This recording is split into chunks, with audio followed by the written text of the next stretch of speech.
Hi grade 7s, I'm here with your new novel that we're going to be looking at. It is called Number the Stars and it is by an author, Lois Lowry. So the first thing we're going to do is we're actually going to have a look at the cover of this novel.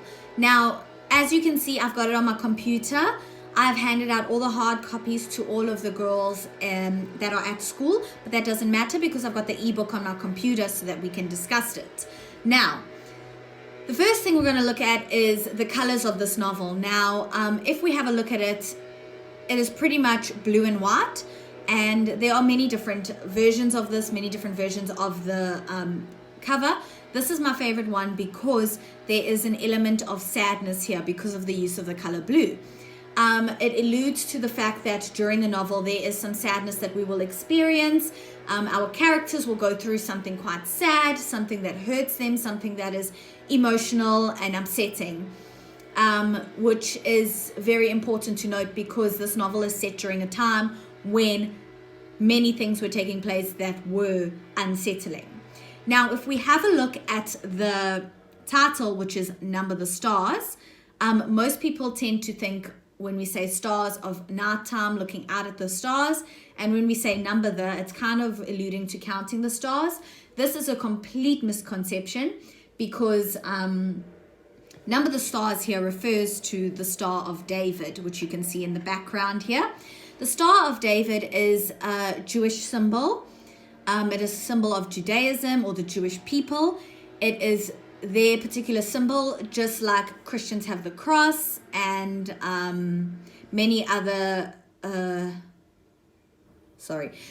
religions have their own symbols. So for the Jews, we have the symbol, the Star of David. Now, the reason we are talking about Judaism or Jewish people is because this novel is set in a time where Jewish people were persecuted or discriminated against because of their religion. Now, I'm going to go into a bit of background that's important to note for this novel. So, let's get started. Okay? This novel is set in 1943, which happens to be in the middle of World War II. World War II started in 1939 and it ends in 1945. So, in 1943, we have a young girl. Her name is Anne-Marie Johansson. She has blonde hair and blue eyes. She has a best friend. Her name is Ellen Rosen, and Ellen has dark hair and dark eyes. Now, the reason I'm pointing out these physical features is because there was a man named Adolf Hitler who decided that people with blonde hair and blue eyes and people who were of German descent and people who were Christian were better than anyone else. They were superior. He called them the Aryan race. They were better than everyone else. Now, the issue here is that Adolf Hitler did not like people who were Jewish, people with dark hair, dark eyes, who resembled Jewish people. Now, he decided that something needed to be done about this. So he got a whole group of followers together called the Nazi soldiers. Got all of these people together who agreed with him that Jewish people were less than human. They were subhuman and something needed to be done about them. And so he got his Nazi, Nazi, soldiers to help him along in the process. And they would do his bidding and make life difficult for people. Adolf Hitler was German and most of his followers came from Germany. He was also able to gather followers or allies from other countries. And what he did is he would go ahead and invade countries. And so our novel, Number the Stars, is set in Denmark in a town called Copenhagen. And in 1940, when Anne-Marie was about 7 years old, in came Adolf Hitler and his army of Nazi soldiers, and they took over Denmark. They invaded Denmark. The king of Denmark at the time, he let it happen because he decided that his army was not strong enough to fight against Adolf Hitler, so he surrendered. Okay, so Adolf Hitler took over and started to run Denmark, and what he would do is he would place soldiers on street corners. He would place soldiers strategically around the city to kind of keep an eye on everyone.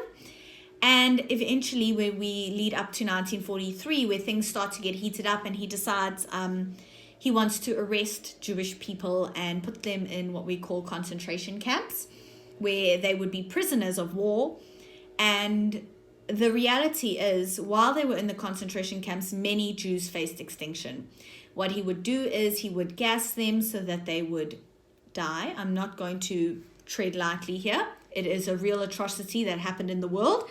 They would die, and then they would bury them in mass graves, unmarked mass graves. So we find that during Number the Stars, we encounter some Jewish people, and there's a group of people who try to help them called the Resistance Party. And the Resistance Party was fighting underground, illegally against Adolf Hitler to try and help Jewish people escape to a country called Sweden, where there were no Germans. Adolf Hitler wasn't ruling. It was a free country, okay? So we're having a look at the reality that the Jewish people are facing, okay? They are facing being arrested, taken away, relocated, and possibly even death. And we are looking at the other side where people are helping them, but it is illegal for them to be helping them. So this novel looks at many different sides to the story. It is also quite an interesting read because it's got that element of war in it.